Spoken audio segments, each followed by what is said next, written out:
ورحمة الله وبركاته. باشي سلامتي. الحمد لله بخير. السلام عليكم. السلام عليكم. السلام ورحمة الله.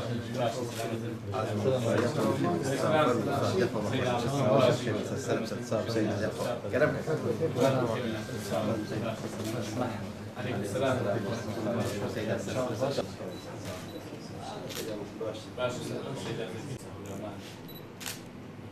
سروشي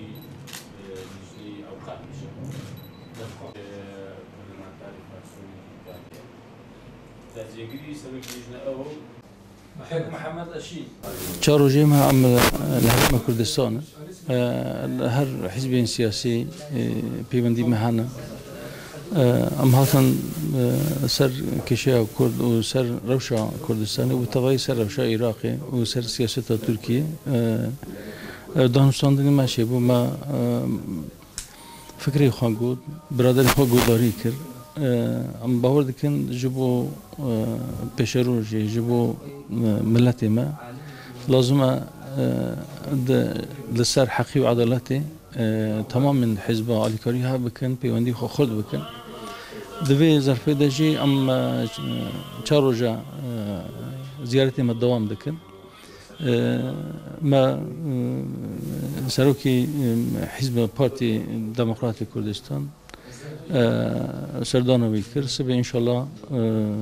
جناب ما مستعلی باپیر و ایروجی صلاح الدین بهاءالدین سروکی یگرتی اسلامی انشالله و زیارت بکن و جگری سروکی پارلمانی دو زیارت کرد و فراکسیون پارلمانی مخواست محل دا ام تبا زیارت بکن ببینن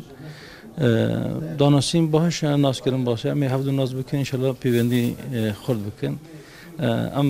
برای کردستان عراقی نه اوجی برایت منه امی تکیلی خوا لجم برای خوا پیوندی حال جمع برای خوا امی خورد بکن انشالله نیت او انشالله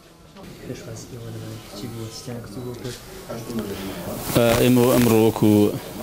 فراکسیۆنی کۆمەڵی دادگەری لە پەرلەمانی کوردستان پێشوازیمان لە بەڕێز زەکەریا کرد کە سەرۆکی پارتی هودا پارە و دیارە ئێمە پەیوەندێکی بەڕاستی لە مێژنەمان هەیە لەگەڵ هودا پار چەند جارێک ئێمە سەردانمان کردووە سەردانی ئێرەیان کردووە و پەیوەندەکانمان لەسەر بنچینە و بناغی ئەوەیە کە دیارە ئەوان خەڵک و جەماوەرێکی باشیان پانتایەکی باشیان هەیە لە نێو جەماوەری کورد لە تورکیا و گفتوگۆمان کرد لەسەرەوەی کە ئێمە چۆن قەزەی کورد لەوێ و بەڕاستی لێرەش زیاتر بە ئامانجەکانی خۆی بگاوە چۆن بتوانین ئێمە خزمەتی گەلی کورد بە شێوەیەکی گشتی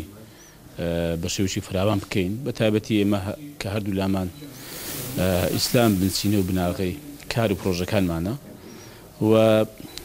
لەو ڕۆژەوە بەڕاستی بە گرنگ مازانیم ئەو پەیوەندیانەمان بەردەوام بێ و ئێمە عەرزشمان کردن بەپێی ئەو ئەزموونەی کە ئێمە هەمانە لێرە لە کوردستانی عێراق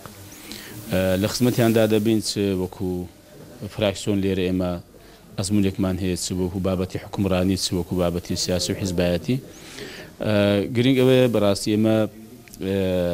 هەوڵمان داوە کە زیاتر لێک تێگەیشتمان هەبێ و ئەوانیش بەڕاستی هەندێک ئێمە ئاگادارین لەگەڵ ئەوەی کە معاناتێکی زۆریشیان بۆ لە ڕابردوودا و کێشە گروپیان زۆر بۆ دروست کراوە بەڵام خۆڕاگر بوون و هیوادارین زیاتریش خۆڕاگر بن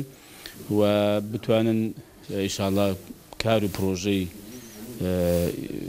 ئیسلامی و بە ئاراستی خزمەتکردنی گەلی کورد بەرەو پێش بن و زیادیکەن. سلامە بیاخۆ بەخێر.